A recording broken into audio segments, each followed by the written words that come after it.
శ్రద్ధ అని ఒక మాట శంకర భగవత్పాదులు శ్రద్ధ అన్న మాటని వ్యాఖ్యానం చేస్తూ శాస్త్రస్య గురువాక్యస్య సత్యబుద్ధ్యావధారణ సా శ్రద్ధ కడితా సిద్ధి యయా వస్తూపలభ్యతే అంటారు.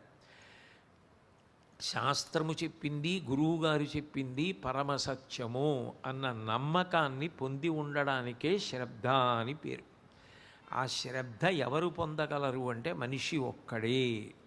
మిగిలిన ప్రాణులకు శాస్త్రం చదవడం కానీ, గురువు బోధని వినడం కానీ, పుణ్యకార్యములను ఆచరించడం కానీ, ప్రయత్నపూర్వకంగా సత్వగుణాన్ని అవలంబించడం కానీ సాధ్యం కానీ కాదు.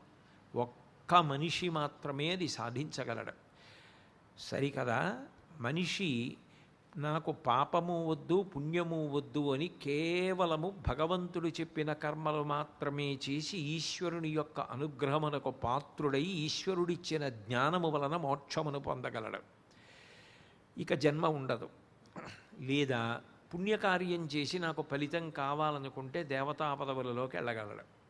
నాకు శాస్త్రం అక్కర్లేదు, గురువు అక్కర్లేదు, నా ఇష్టం వచ్చినట్టు నేను ప్రవర్తిస్తాను అని అనుకున్నవాడు ఎన్నాళ్ళు ఉంటాడు?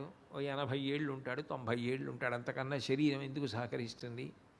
ఆ చేసిన పాపకర్మలకు ఫలితంగా కొన్ని కోట్ల సంవత్సరములు తిరియక్కుగా వెళ్ళిపోతాడు. అంటే భూమికి అడ్డంగా వెన్నుపా ఉండేటట్టు పుట్టి అడ్డంగానే పెరిగే ప్రాణిగా మారిపోతాడు.